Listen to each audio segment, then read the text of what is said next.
네, 시장 상황이 정말 간단치가 않습니다. 굉장히 종잡기 어려운 그런 흐름을 보여주고 있는데 자료를 만들 때까지만 해도 6만 달러 위에서 지지 테스트를 벌이고 있는 그런 모습을 비트코인이 보여주고 있었지만 그 한두 시간 사이에 5만 8천 달러대까지 후퇴한 모습이 확인이 되고 있습니다. 전체 시장 자체가 아주 시뻘겋게 지금 질려 있다라는 그런 분위기를 꽤나 선명하게 느낄 수 있는 그런 상황입니다. 비트코인은 지금 5만 8천 달러대까지 후퇴하는 모습을 확인해주고 있습니다. 20일 지수이동 평균이 6만 3,200달러 부근, 50일 단순이동 평균이 6만 6,400달러 부근, 이번에 그러니까 20일 지수이동 평균에 대한 돌파 테스트를 진행하다가 저항 한번 강력하게 때려 맞고 지금 후퇴하고 있는 것으로 바라볼 수가 있는데 5만 6,500달러 여기가 지금 굉장히 중요한 지지 라인입니다. 그래서 여기가 깨질 경우에는 5만 달러 가능성 있는 거고 지금 부분에서 반등을 해줄 경우에는 7만 달러까지 다시금 이 박스권 안에서 지지 테스트를 진행을 하면서 순조롭게 나아갈 수 있는 상황. 그런데 전반적으로는 갑자기 분위기가 확연하게 하방 압력 쪽으로 기울고 있는 그런 모습도 느낄 수가 있습니다. 아무래도 마운트 곡스 이슈에다가 독일 정부의 비트코인 매도세가 지속되고 있는 상황이다 보니까 시장 전반이 단기적으로 이렇게 흔들리고 있다라는 점도 느낄 수 있는 것 같습니다. 공포 탐욕 지수는 하루 전보다 6포인트 빠진 44를 기록하면서 이 중립 단계가 다시 공포 단계로 악화됐습니다. 비트코인 도미넌스는 54.6% 주변에서 오르락 내리락 하면서 큰 변동성 없이 여전히 비트코인 중심의 장세를 선보여주고 있습니다. 지금 비트코인의 이런 흐름이 되게 아쉽게 느껴지는 게 S&P 500과 나스닥이 이번에도 이 사상 최고치를 경신했기 때문입니다. 지금 올해 들어서만 올타임 하이가 30번이 넘어요. 그래서 S&P 500은 5,530을 넘겼고 나스닥은 18,000 위에 지금 자리를 한 그런 상황입니다. 연준이 9월에 금리를 인하할 수 있을 거라는 그 기대감이 올라섰고 지금 페드워치 금리 선물 시장에서 7월에는 동결 가능성이 우세하고 9월에는 인하 가능성이 지금 70%를 넘어선 그런 모습을 보여주고 있습니다. 6월 FOMC 회의록이 공개된 게 직접적으로 긍정적인 재료로서 역할을 해줬는데 인플레이션에 대해서 약간의 진전이 확인됐다. 이 경제 성장이 점차 냉각되고 있고 예상치 못한 경제 약세에 대응할 정책적인 준비가 필요하다. 뭐 이런 부분들이 시장이 살짝 올라설 수 있게끔 긍정적인 역할을 해준 것으로 바라볼 수 있습니다. 다시 말해서 증시는 이렇게 9월 금리 인하 가능성에 대한 기대감을 등에 업고 긍정적인 흐름을 보여주고 있는데 비트코인이 또 이렇게 S&P 500과 나스닥 증시와의 어떤 탈동조화 현상을 선명하게 보여준다는 점에서 상당히 아주 많이 좀 짜증이가 밀려오는 것 같기도 합니다. 6월 FOMC 회의록이 공개가 됐는데 중요한 것은 인플레이션 약간의 진전 확인이 됐다. 2% 목표를 향한 추가 진전 평가와 함께 인플레이션이 높은 수준을 유지하거나 상승하게 된다면 금리 인상 가능성도 있다. 이런 언급도 있었고 금리 인하 자신감을 얻기 위해서는 더 많은 데이터도 기다린다. 이렇게 약간 모호하게 중립적이면서도 금리 인하 가능성 뉘앙스를 던진 그런 상황. 하지만 증시가 반등한 것과 비교해서 비트코인은 진짜 6만 달러는 정말 중요한 지지라인인데 여기가 지금 깨져서 5만 6천 달러를 향할 수 있다는 것은 상당히 좀 우려스러운 부분이긴 합니다. 그래서 지금 이제 앞으로 어떻게 될 것인가 라는 부분을 놓고 일단 분석가들의 전망은 엇갈리고 있습니다. 애쉬 크립토 비트코인의 인생 건 남자고 이미 엄청 부자가 된 사람이죠. 이런 얘기를 합니다. 기본적으로는 비트코인 강세를 전망을 하고 있는데 가는 길이 수월하지 않을 수도 있을 것 같아 라는 얘기를 지금 하고 있어요.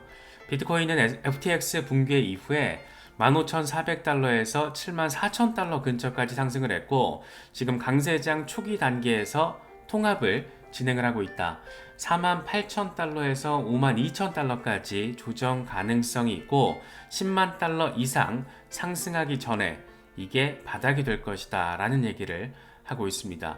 52,000달러에서 48,000달러까지가 7, 8월에 이 축적 양상을 보이다가 8월에서 9월로 이제 접어든 뒤부터 본격적인 랠리를 펼쳐서 연말 전에는 그래도 전고 돌파, 새로운 올타임 하이가 벌어질 수 있을 것이다 라고 상당히 보수적인 얘기를 그런 관점에서 이야기를 하고 있습니다. 그러면서 더 하는 얘기가 나는 지금 알트 포지션을 구축하고 있고 더 낮아질 때, 그러니까 가격이 더 빠질 때마다 계속 매수할 것이다. 목표는 지금 매수해서 대규모 알트 시즌이 시작되는 2025년 고점에 매도할 것이다. 이건 그냥 내 의견을 올리는 것뿐이고 네가 직접 리서치하는 것을 잊어서는 안 된다. 이런 말도 덧붙이고 있습니다. 사실 이런 게 되게 중요한 거죠. 어떤 누군가 되게 이미 암호화폐 시장에서 투자자로서 큰 성공을 얻은 사람이 이 전략적인 관점과 계획에 대해서 공유를 해준다는 것은 굉장히 고마운 일입니다. 이걸 지금 공짜로 공유를 해주는 거잖아요. 그런데 이거를 맹목적으로 맹신해서는 안 된다는 거죠. 각자가 어떤 알트코인들을 선정하는 과정과 실제 투자를 단행하고 그 투자 과정을 견지하는 데 있어서는 결국에는 이런 분석가들의 내용들, 미디어의 내용들은 참고 자료일 뿐이고 내가 직접 리서치를 해야 된다. 이게 진짜 중요한 것 같아요. 이거 안 하면은 남탓만 하게 되고 결국에는 투자에 실패하게 되고 남의 얘기 듣고 왜 내 자산을 움직이지? 라는 생각이 전 좀 있거든요. 이 팔랑귀들이 그래서 이 투자 시장에서 들어오면은 후회하는 경우가 많아요. 특히나 이렇게 암호화폐 시장처럼 변동성이 크고 뭔가 좀 보이는 것 같은데도 종잡을 수 없는 이런 상황. 지금 한 2, 3일 정도의 분위기가 엄청 아래 위로 변동성이 심하잖아요. 그렇기 때문에 애쉬 크립토의 이런 멘트들은 개인적으로도 엄청 공감하는 내용이고 한 번쯤 이렇게 곱씹어 보셔도 좋을 것 같습니다. 메커니즘 캐피털 창업자 앤드류 칸 같은 경우에도 약간 더 우려스럽게 이야기를 하고 있어요. 현재 시장은 2021년 5월과 비슷하지만 당시처럼 대규모 선물 청산이 이뤄지지 않았다. 이걸 감안하면 4만 달러까지 조정 가능성이 높다. 이렇게 되면 시장은 상당한 타격을 받게 되고 몇 개월 정도 회복 기간이 필요하게 될 것이다 라고 이야기를 하고 있습니다.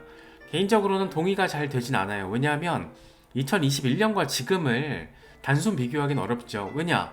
비트코인 현물 ETF, 상징적으로 블랙록과 피델리티가 지금 직접적인 플레이어로서 뛰고 있기 때문에 그때와 지금 상황을 이렇게 단순 비교해서 선물 시장의 청산 상황, 이것만 놓고 비트코인이 4만 달러까지 꼬라박을 것이다. 요거는 조금 지나친 단순화가 아닌가. 개인적으로는 그런 생각이 좀 듭니다. 크립토컨트 주기영 아저씨가 의미 있는 얘기를 합니다.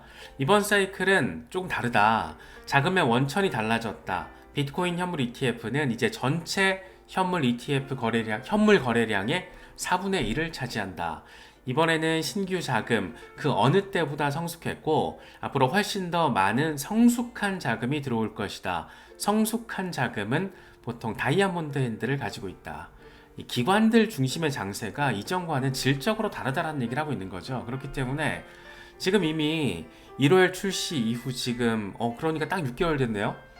딱 6개월 만에 비트코인 현물 ETF 거래량이 전체 현물 거래량의 4분의 1이라는 것은 굉장하죠.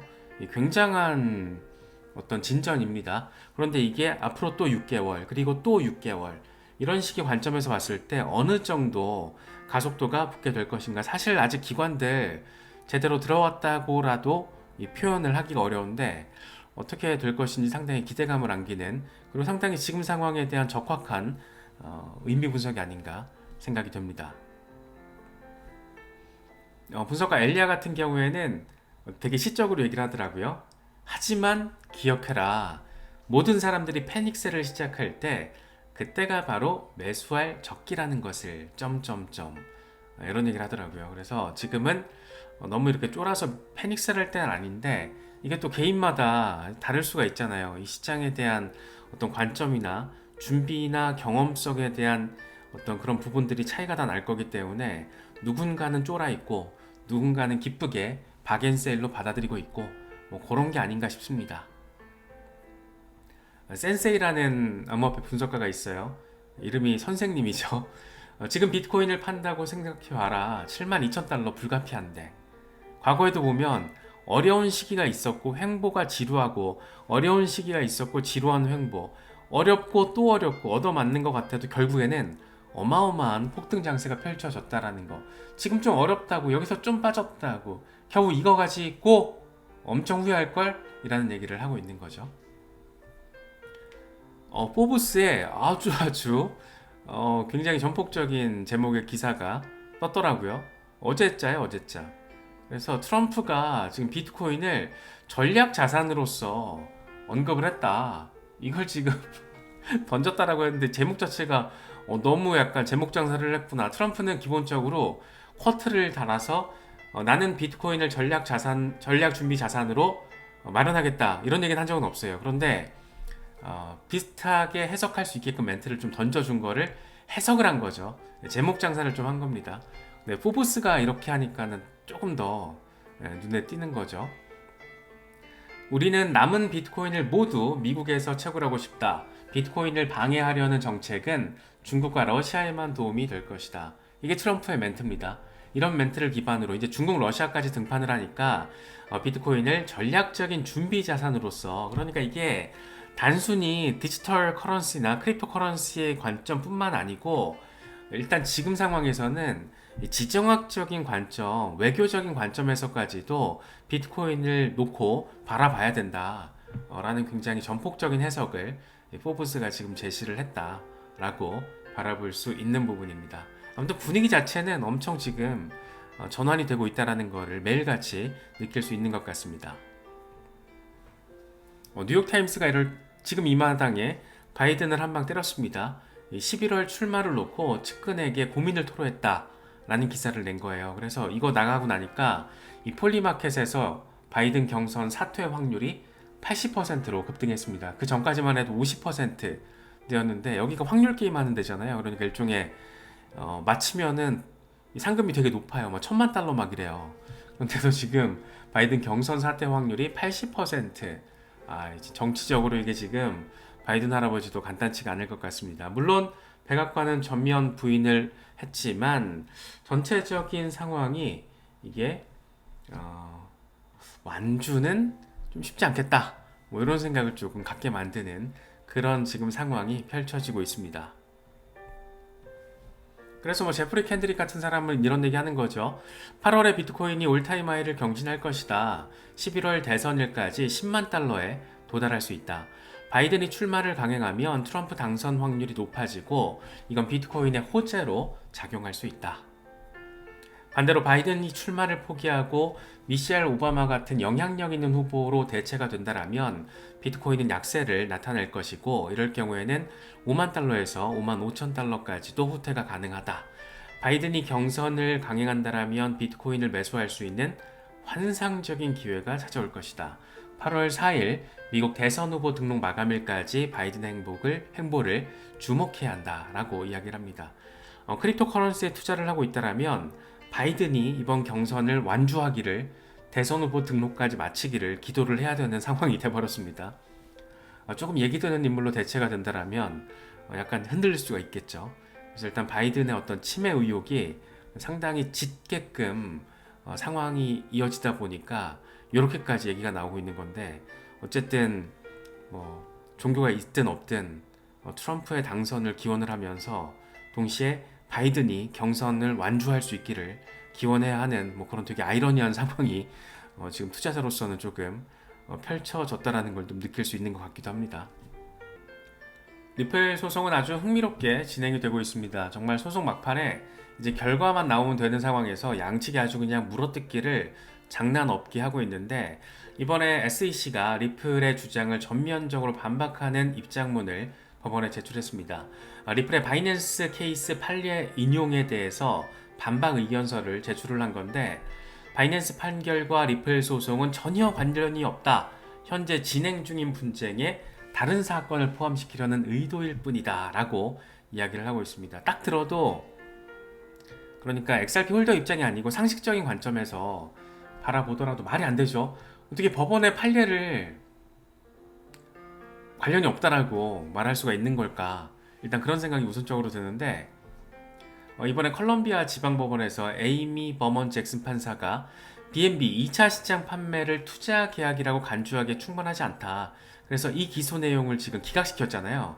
그러면서 하는 얘기가 초기 증권의 성격을 지니고 시작됐다고 하더라도 계속 증권으로 유지되는 것은 아니다라고 이야기를 하고 있습니다. 1차 기관 대상 판매 물량은 증권 투자 계약일 수 있지만 2차 시장 판매 물량 계속 증권, 2차 시장 판매 물량까지 증권으로 보기는 어렵다. 라는 아날리사 토레스 판사의 리플 소송 약식 재판 판결 내용을 그대로 갖다 쓴 거죠. 판례로서 인용을 한 겁니다. 근데 리플은 바이낸스 재판부의 판례를 전혀 관련이 없다라고 이야기를 하고 있는, 이것이야말로 진정한 개소리가 아닌가, 쭈꾸미 대가리 터지는 소리가 여기까지 들리는 것 같기도 합니다. 사실 리플이 SEC가 이렇게 하루 만에 전격적으로 반박 입장을 이렇게 강도 높게 얘기하는 것은 리플이 꽤 센 주장을 이번에 했기 때문이죠. 아예 그냥 기소가 기각돼야 된다 라고까지 강력한 멘트를 하다 보니까 SEC 입장에서는 지금 발끈한 거죠. 그래서 이런 걸 보면 지금 분위기를 리드하고 있는 건 리플이 맞는데, 과연 이런 것들에 대해서 법원이 어떤 판결을 내리게 될지 상당히 흥미롭게 느껴지는 부분입니다. 리플과 관련해서는 몇 가지 내용들이 더 있는데 추가 영상을 통해서 좀 정리를 한꺼번에 맥락적으로 더 해보도록 하겠습니다. 이미지가 참 재밌더라고요. 멘트도 재밌어요.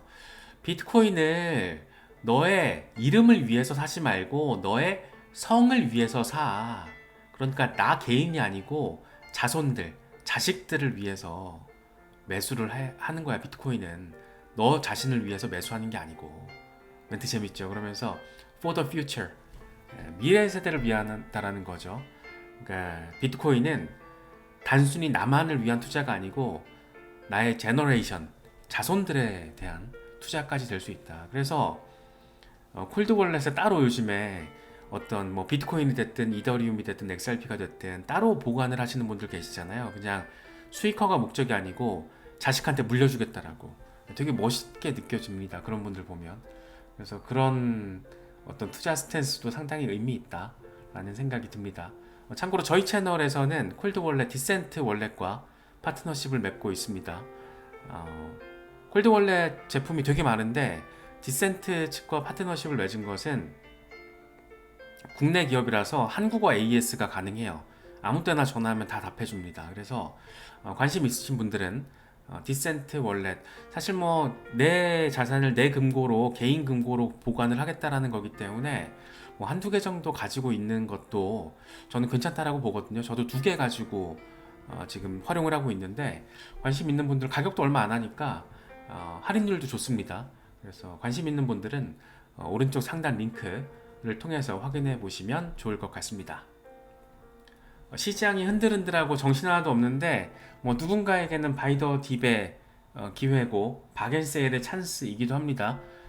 내가 언제 매수했느냐에 따라서 지금의 상황이 다르게 느껴질 겁니다. 또 누군가는 1억 찍었을 때 매수하신 분들은, 특히 이제 경험이 조금 부족하신 분들은 발을 동동 구르고 계실 수도 있겠지만, 이럴 때 여러 상황들을 잘 체크하시고 경험칙을 쌓아가는 굉장히 좋은 훈련의 타이밍이라고 생각하신다면 지금 상황은 조금 공부를 의미 있게 해볼 수 있는 시간이 아닌가, 그런 시기가 아닌가 싶기도 합니다. 그래서 여러 가지 소식들 잘 참고하실 수 있으면 좋겠습니다.